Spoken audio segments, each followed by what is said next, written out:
ಒಳ ಮೀಸಲಾತಿ ಹಂಚಿಕೆ ಫೈನಲ್ ಆಗಿದೆ. ಸಂಪುಟ ಸಭೆಯಲ್ಲಿ ಒಳ ಮೀಸಲಾತಿ ವಿಚಾರ ಇವತ್ತು ಇತ್ಯರ್ಥವಾಗಿದೆ. ಸರ್ಕಾರದಿಂದ ಒಳ ಮೀಸಲಾತಿ ಹಂಚಿಕೆ ಫೈನಲ್ ಆಗಿದೆ. ಇವತ್ತು ಒಂದು ಮಹತ್ವದ ಮೀಟಿಂಗ್ ಕೂಡ ನಡೆಯಿತು. ಸಂಪುಟ ಸಭೆಯಲ್ಲಿ ಒಳ ಮೀಸಲಾತಿ ವಿಚಾರ ಏನಿತ್ತು, ಇಷ್ಟು ದಿನವೂ ಕೂಡ ಚರ್ಚೆ ಆಗ್ತಲೇ ಇತ್ತು. ಅದಕ್ಕೆ ಇವತ್ತು ಇತ್ಯರ್ಥವಾಗಿದೆ. ಎಡಗೈ ಸಮುದಾಯಕ್ಕೆ 5.25%, ಇನ್ನು ಬಲಗೈ ಸಮುದಾಯಕ್ಕೆ 5.25%, ಹಾಗೆ ಇತರೆ ಸಮುದಾಯಗಳಿಗೆ 4.5% ಮೀಸಲಾತಿ ನೀಡಬೇಕು ಅಂತ ಈ ಒಂದು ಮಹತ್ವದ ಸಭೆಯಲ್ಲಿ ಫೈನಲ್ ಮಾಡಲಾಗಿದೆ. 17% ಬದಲಿಗೆ 15% ಮೀಸಲಾತಿಯ ಒಪ್ಪಿಗೆ ಸಿಕ್ಕಿದೆ. ತಾಂತ್ರಿಕ ಸಮಿತಿಯ ವರದಿಯನ್ನ ಆಧರಿಸಿ ಈ ಬಗ್ಗೆ ನಿರ್ಧಾರವನ್ನ ಕೈಗೊಳ್ಳಲಾಗಿದೆ. ಮೀಸಲಾತಿ ಹಂಚಿಕೆ ಬಗ್ಗೆ ಸಂಪುಟ ಸಭೆಯಲ್ಲಿ ಒಂದು ಮಹತ್ವದ ಡಿಸಿಷನ್ನ ತಗೊಂಡಿದ್ದಾರೆ. ಕೊನೆಗೂ ಒಳ ಮೀಸಲಾತಿ ಬಿಕ್ಕಟ್ಟಿಗೆ ಪರಿಹಾರ ಸಿಕ್ಕಿದೆ. 5.25, 5.25 ಹಾಗೂ 4.5 ಸೂತ್ರದ ಮೂಲಕ ಈ ಒಂದು ಕಗ್ಗಂಟಿಗೆ ಪರಿಹಾರ ಸಿಕ್ಕಿದೆ. ದಲಿತ ಎಡಗೈ ಸಮುದಾಯಕ್ಕೆ 5.25% ಮೀಸಲಾತಿ, ಇನ್ನು ದಲಿತ ಬಲಗೈ ಸಮುದಾಯಕ್ಕೂ ಕೂಡ ಅಷ್ಟೇ 5.25% ಮೀಸಲಾತಿ, ಹಾಗೆ ಇತರರಿಗೆ 4.5% ಮೀಸಲಾತಿಯನ್ನ ನೀಡಬೇಕು ಅಂತ ಈ ಒಂದು ಸಭೆಯಲ್ಲಿ ನಿರ್ಧಾರವನ್ನ ಕೈಗೊಳ್ಳಲಾಗಿದೆ. ವಿಶೇಷ ಸಚಿವ ಸಂಪುಟ ಸಭೆಯಲ್ಲಿ ಮಹತ್ವದ ತೀರ್ಮಾನವನ್ನ ಕೈಗೊಳ್ಳಲಾಗಿದೆ. ಸಿಎಂ ನೇತೃತ್ವದಲ್ಲಿ ಇವತ್ತು ವಿಧಾನಸೌಧದಲ್ಲಿ ಈ ಒಂದು ಮಹತ್ವದ ಸಂಪುಟ ಸಭೆ ನಡೆಯಿತು. ಇನ್ನು ಒಳ ಮೀಸಲಾತಿ ಪರಿಹಾರದ ಬಗ್ಗೆ ನೋಡ್ತಾ ಹೋಗೋದಾದ್ರೆ ಬಲಗೈ ಸಮುದಾಯಕ್ಕೆ 5.25% ಮೀಸಲಾತಿ, ಇನ್ನು ಎಡಗೈ ಸಮುದಾಯಕ್ಕೆ 5.25% ಮೀಸಲಾತಿ, ಹಾಗೆ ಇತರೆ ಸಮುದಾಯಗಳಿಗೆ 4.5% ಮೀಸಲಾತಿಯನ್ನ ನೀಡ್ತೀವಿ ಅಂತ ಈ ಒಂದು ಮಹತ್ವದ ಸಚಿವ ಸಂಪುಟ ಸಭೆಯಲ್ಲಿ ತೀರ್ಮಾನವನ್ನ ಕೈಗೊಳ್ಳಲಾಗಿದೆ. ಅಂದ್ರೆ ಈ ಹಿಂದೆಯೂ ಕೂಡ ಸಾಕಷ್ಟು ಬಾರಿ ಮೀಟಿಂಗ್ಗಳನ್ನ ಮಾಡಿದ್ರು, ಆದ್ರೆ ಅವೆಲ್ಲವೂ ಕೂಡ ಅಪೂರ್ಣವಾಗಿತ್ತು. ಸಚಿವರಲ್ಲಿ ಒಂದು ಒಮ್ಮತ ಮೂಡ್ತಾ ಇರಲಿಲ್ಲ. ಆದ್ರೆ ಈ ಬಾರಿ ಸಿಎಂ ಖಡಕ್ ಆಗಿ ಒಂದು ಸೂಚನೆಯನ್ನ ನೀಡಿದ್ರು.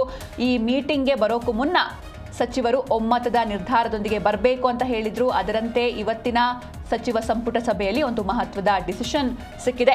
ಬಲಗೈ ಸಮುದಾಯಕ್ಕೆ 5.25% ಮೀಸಲಾತಿ, ಇನ್ನು ಎಡಗೈ ಸಮುದಾಯಕ್ಕೂ ಕೂಡ ಸೇಮ್ ಅಷ್ಟೇ 5.25% ಮೀಸಲಾತಿ, ಇನ್ನು ಎಸ್ಸಿ ಹಾಗೂ ಇತರೆ ಸಮುದಾಯಗಳಿಗೆ 4.5% ಮೀಸಲಾತಿಯನ್ನ ನೀಡೋದಾಗಿ ಇವತ್ತಿನ ಮಹತ್ವದ ಸಭೆಯಲ್ಲಿ ನಿರ್ಧಾರವನ್ನ ಕೈಗೊಳ್ಳಲಾಗಿದೆ. ತಾಂತ್ರಿಕ ಸಮಿತಿಯ ವರದಿಯನ್ನ ಆಧರಿಸಿ ಈ ಒಂದು ಮಹತ್ವದ ನಿರ್ಧಾರವನ್ನ ತೆಗೆದುಕೊಂಡಿದ್ದಾರೆ. ಮೀಸಲಾತಿ ಹಂಚಿಕೆ ಬಗ್ಗೆ ಸಂಪುಟ ಸಭೆಯಲ್ಲಿ ಡಿಸಿಷನ್ ತಗೊಳ್ಳಲಾಯಿತು. ಇನ್ನು 17% ಬದಲಿಗೆ 15% ಮೀಸಲಾತಿಗೆ ಒಪ್ಪಿಗೆಯನ್ನ ನೀಡಲಾಗಿದೆ. ಅಂದ್ರೆ ಈ ಒಂದು ವಿಚಾರ ಸಾಕಷ್ಟು ದಿನಗಳಿಂದ ಸದ್ದು ಮಾಡ್ತಾ ಇತ್ತು. ಯಾವಾಗ ಈ ಒಳ ಮೀಸಲಾತಿ ಜಾರಿ ಆಗುತ್ತೆ, ಇದು ಯಾವಾಗ ಸಾಲ್ವ್ ಆಗುತ್ತೆ, ಯಾವಾಗ ಕನ್ಕ್ಲೂಷನ್ಗೆ ಬರ್ತಾರೆ ಅಂತ ಎಲ್ಲರೂ ಕೂಡ ಕಾದು ಕುಳಿತಿದ್ರು. ಹಾಗೆ ಹೊಸ ನೇಮಕಾತಿಗಳಿಗೂ ಕೂಡ ಇದು ತಡೆ ಮಾಡ್ತಾ ಇತ್ತು. ಆದರೆ ಇದೀಗ ಕೊನೆಗೂ ಇದಕ್ಕೆ ಉತ್ತರ ಸಿಕ್ಕಿದೆ. ಇವತ್ತು ಮಧ್ಯಾಹ್ನ 3 ಗಂಟೆಗೆ ವಿಶೇಷ ಸಚಿವ ಸಂಪುಟ ಸಭೆಯನ್ನ ಸಿಎಂ ಅವರು ಕರೆದಿದ್ರು. ಹಾಗೆ ಎಡಗೈ ಹಾಗೂ ಬಲಗೈ ಸಚಿವರಿಗೆ ಒಂದು ಸೂಚನೆಯನ್ನು ಕೂಡ ನೀಡಿದ್ರು. ಯಾವುದೇ ಕಾರಣಕ್ಕೂ ಮತ್ತೆ ಇದರಲ್ಲಿ ಡಿಸ್ಟರ್ಬೆನ್ಸ್ ಬೇಡ, ಇದು ಮತ್ತೆ ಇನ್ಕಂಪ್ಲೀಟ್ ಆಗೋದು ಬೇಡ ಅಂತ. ಯಾಕಂದ್ರೆ ಈ ಹಿಂದೆ ಸಾಕಷ್ಟು ಬಾರಿ ಈ ವಿಚಾರವಾಗಿ ಚರ್ಚೆ ಮಾಡಿದಾಗ ಅದು ಅಪೂರ್ಣ ಆಗ್ತಾ ಇತ್ತು.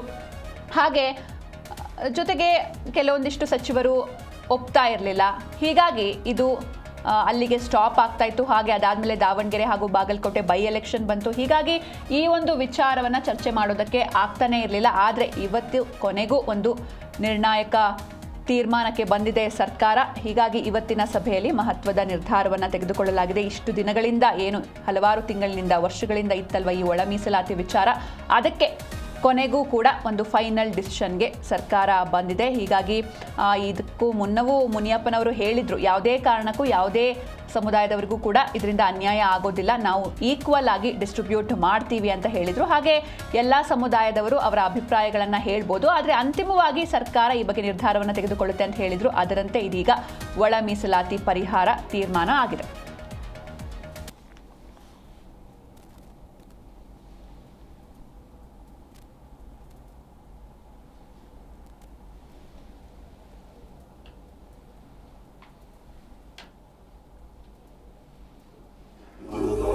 ಜೊತೆಗೆ ವಿಭಾಗೀಯ ಪೀಠ ಒಳ ಮೀಸಲಾತಿ ಮಾಡಲಿಕ್ಕೆ ಸಂವಿಧಾನದ ವಿರೋಧ ಇಲ್ಲ ಅಂತೇಳಿ ಒಂದು ತೀರ್ಪನ್ನು ಕೊಟ್ಟರು. ಆ ತೀರ್ಪು ಆದ್ಮೇಲೆ ನಾವು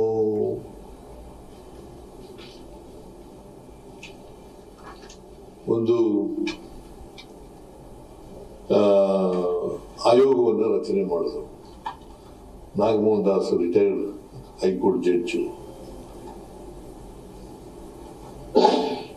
ಅವರ ಅಧ್ಯಕ್ಷತೆಯಲ್ಲಿ ಒಂದು ಏಕಸದಸ್ಯ ಪೀಠ ರಚನೆ ಮಾಡಿದ್ರು. ಅವರು ವರದಿ ಕೊಟ್ಟರು.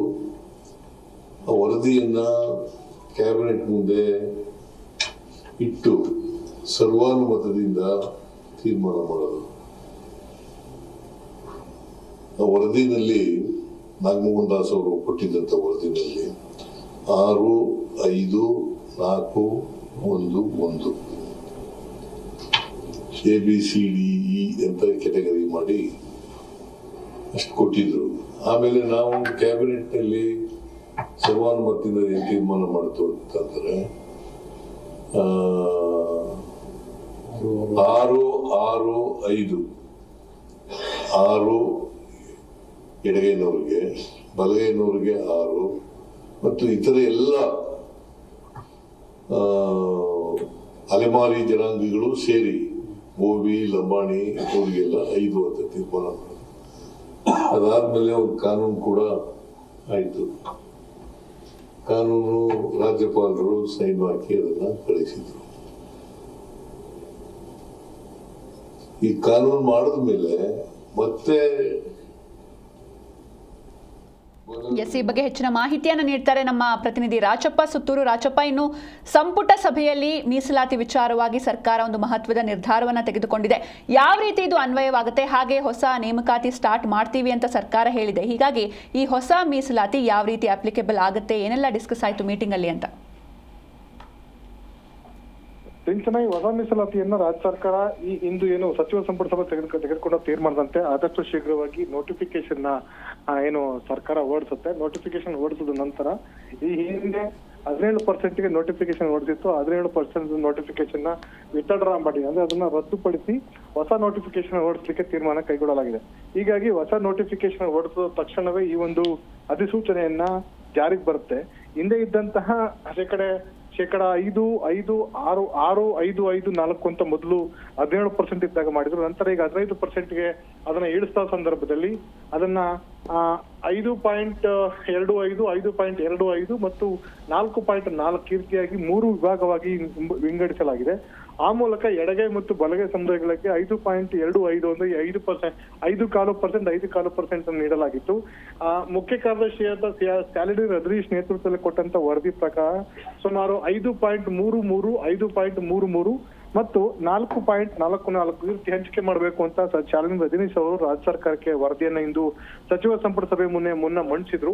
ಆ ಒಂದು ವರದಿಯನ್ನ ಮುಂದಿಟ್ಟುಕೊಂಡು ಚರ್ಚೆ ನಡೆಸಿರುವಂತಹ ಮುಖ್ಯಮಂತ್ರಿಗಳು ಮೊದಲನೇದಾಗಿ 3 ಸಮುದಾಯಕ್ಕೆ ಒಟ್ಟಾಗಿ ಶೇಕಡ 5 ಪ್ರಮಾಣದಲ್ಲಿ ಮೀಸಲಾತಿಯನ್ನು ಮರುಹಂಚಿಕೆ ಮಾಡಲಿಕ್ಕೆ ತೀರ್ಮಾನ ಕೈಗೊಳ್ಳಲಾಗಿತ್ತು. ಅದರ ನಂತರ ಪಕ್ಷದ ವರಿಷ್ಠರು ಕೊಟ್ಟಂತ ಸೂಚನೆ ಹಿನ್ನೆಲೆಯಲ್ಲಿ ಒಂದೇ ಪ್ರಮಾಣದಲ್ಲಿ ಇದ್ರೆ ಎಡಗೈ ಮತ್ತು ಬಲಗೈ ಸಮುದಾಯಕ್ಕೆ ಅನ್ಯಾಯವಾಗುತ್ತೆ ಅಂತ ಕಾರಣಕ್ಕೋಸ್ಕರ ಆ ಪ್ರಮಾಣವನ್ನು ವ್ಯತ್ಯಾಸವನ್ನ ಮಾಡಿ 5.25, 5.25 ಮತ್ತು 4.5 ಪ್ರಮಾಣದ ಮೀಸಲಾತಿಯನ್ನ ಹಂಚಿಕೆ ಮಾಡಿ ತೀರ್ಮಾನ ಕೈಗೊಳ್ಳಲಾಗಿದೆ.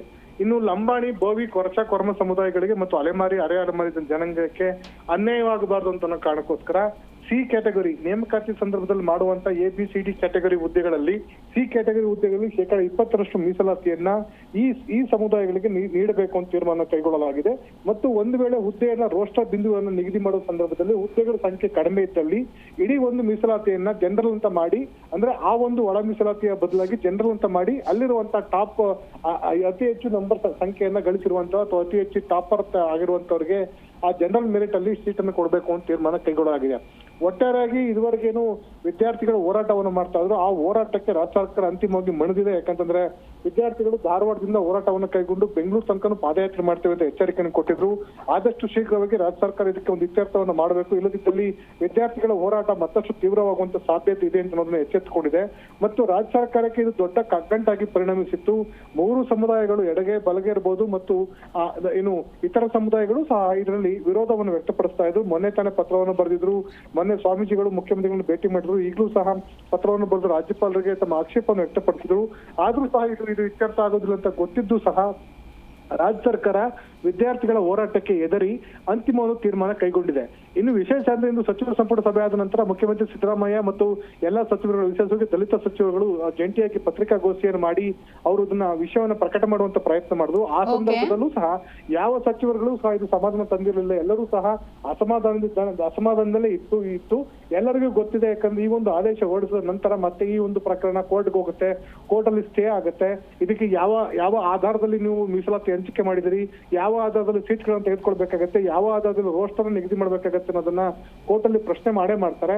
ಸ್ವಾಭಾವಿಕವಾಗಿ ಇದು ಕೋರ್ಟ್ ಅಲ್ಲಿ ತಡೆಯಾಜ್ಞೆ ಸಿಗುತ್ತೆ. ಹಾಗಾಗಿ ವಿದ್ಯಾರ್ಥಿಗಳ ಹೋರಾಟಕ್ಕೆ ರಾಜ್ಯ ಸರ್ಕಾರ ಮಾಡಿದೆ, ಕೋರ್ಟ್ ಅಲ್ಲಿ ತಡೆಯಾಜ್ಞೆ ಸಿಕ್ಕಿದೆ ಅಂತ ತಪ್ಪಿಸಿಕೊಳ್ಳಿಕ್ಕೆ ಅವಕಾಶ ಸಿಗುತ್ತೆ ಅಂತ ಅನ್ನೋ ಕಾರಣಕ್ಕೋಸ್ಕರ ಸರ್ಕಾರ ಅಂತಿಮವಾಗಿ ಈ ಒಂದು ಫಾರ್ಮುಲಾವನ್ನ ತೀರ್ಮಾನ ಮಾಡಿ ಇಂದು ಪ್ರಕಟ ಮಾಡಿದೆ. ಹಾಗಾಗಿ ರಾಜ್ಯ ಸರ್ಕಾರ ಕೆಲವೊಂದ್ ಕಡೆ ನಿರಾಳ ಆದ್ರೂ ಸಹ ಇದು ಸಮುದಾಯದಲ್ಲಿ ಇನ್ನೂ ಸಹ ಸಮಾಧಾನ ತಂದಿಲ್ಲ. ಈ ಒಂದು ಪ್ರಮಾಣದಲ್ಲಿ ಎಡಗೈ ಮತ್ತು ಬಲಗೈ ಸಮುದಾಯದಲ್ಲಿ ನಮ್ಮ ಮೀಸಲಾತಿ, ನಮ್ಮ ಸಮುದಾಯಕ್ಕೆ ಇರುವಂತಹ ಜನಸಂಖ್ಯೆಗೆ ಆಧಾರವಾಗಿಟ್ಕೊಂಡು ಮೀಸಲಾತಿ ಪ್ರಮಾಣ ಮರು ಹಂಚಿಕೆ ಮಾಡಿಲ್ಲ ಅಂತ ಅನ್ನೋದು ಅಸಮಾಧಾನ ಈಗಲೂ ಇದೆ. ಅದರ ರಾಜ್ಯ ಸರ್ಕಾರ ಅಳೆದು ತೂಗು ಅಂತಿಮವಾಗಿ ಒಂದು ನಿರ್ಣಯವನ್ನ ಪ್ರಕಟ ಮಾಡಿದೆ. ಹಾಗಾಗಿ ಮುಂದಿನ ದಿನಗಳಲ್ಲಿ ಹೈಕೋರ್ಟ್ ಅಲ್ಲಿರುವಂತಹ ಒಂದು ಅರ್ಜಿ ಏನಂದ್ರೆ ಈಗಾಗಲೇ 56% ಮೀಸಲಾತಿ ಪ್ರಮಾಣವನ್ನು ನಿಗದಿ ಮಾಡಿದ ಅರ್ಜಿ ಇನ್ನೂ ಇತ್ಯರ್ಥವಾಗಿಲ್ಲ. ಹಾಗಾಗಿ 56% ಅಲ್ಲಿ ಈಗ 50% ಪ್ರಮಾಣಕ್ಕೆ ಮೀಸಲಾತಿ ನಿಗದಿ ಮಾಡಿ 15% ಅನ್ನು ಎಸ್ಸಿಗಳಿಗೆ ಎಡಗೈ ಮತ್ತು ಬಲಗೈಗೆ ನೀಡಲಾಗಿದೆ.